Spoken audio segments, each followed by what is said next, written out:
Issac Hardman, April 21st, just over 1 week out. Mark Lucas, Canberra Capital Fight Show. We've just seen a fairly solid pad session. You're feeling pretty good. Big percentages on that right hand.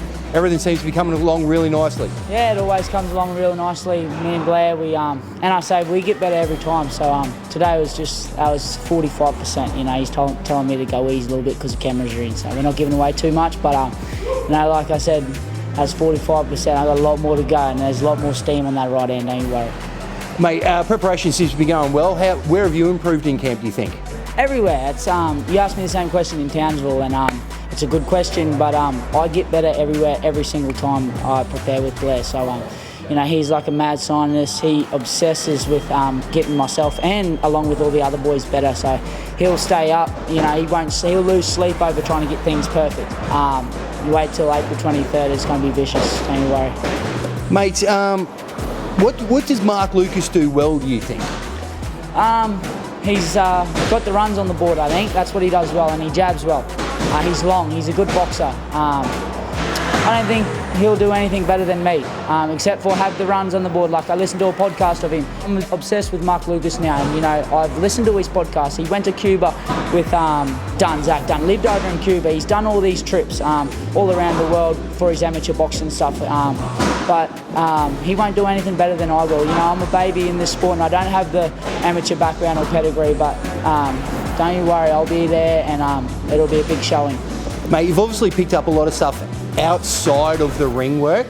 Like you said, you're focusing and studying your opponent, you're studying your own body, your sleep patterns. We've known that you've been on top of your nutrition and your hydration since the get-go, but it seems like you're really ticking all the boxes this time and thinking outside of the box. So studying your opponent, listening to the way he talks, his energy and stuff like that, that gives you a good gauge and a good map.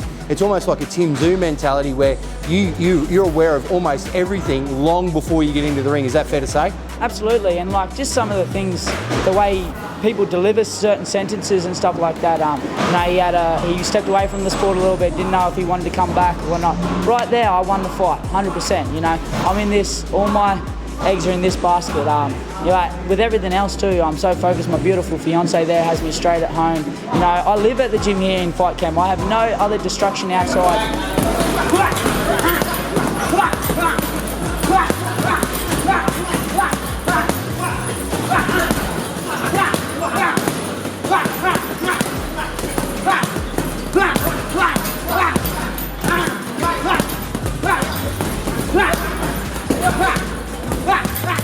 Mark Lucas is a great guy. He took the fight, you know, after a year off hiatus. So credit to him. He doesn't have to come back and fight the best, but he wants to. So, you know, like all these other clowns in this sport, want to tune up fight, don't want the hard fights.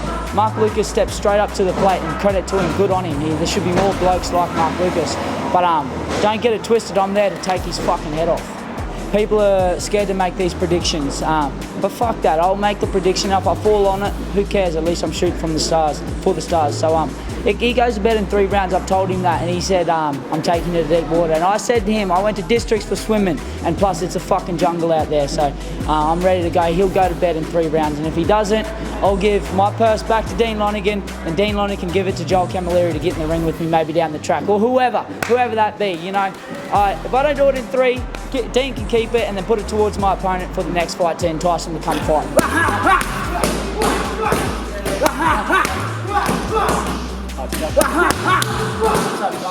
Mate, you spoke about your bond with Blair, but I think it really needs to be addressed again, especially with the fact, like, we saw you long range in most of your fights, just box beautifully, you know, and you've got that natural power in that right hand. Undisputed, it really is. Now, there was a little bit of smothering going on in your last fight against Taj, but just watching that now, the footwork, the hip adjustments, you're very, very tidy now, especially with your hand placement, both hands in mid-range and close range. The bond between you, you've really broken the science down, much like the zoo camp between you and Blair, fair to say? Yeah, Blair's been a massive part of my life for the last 6, going on 7 years now, and he stepped up to that father figure.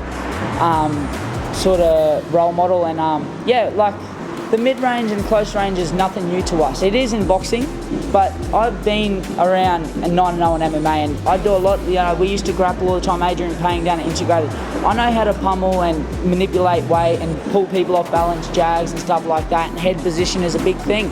But we've got that down pat. One thing Blair told me when Tim Zoo come here for the first time, he out-grappled me and out-wrestled me, out-smothered me. And Blair said, don't you ever let another boxer in this country out-wrestle you, because that's what I come from. You know, I'm there, I've done all that before. I've wrestled with some of the best guys in Australia, Adrian Payne. Damien Brown was in the UFC, he was one of my wrestling partners.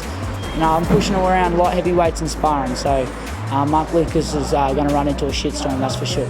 Mate, you're looking ready, you sound ready. We're going to leave it at that. Congratulations and all the best. April 23rd, Capital Fight Show, Canberra. Can't wait to see the head splitter in action. It's going to be a good night, don't you worry. 3 rounds, put your money, I'll fund your next holiday.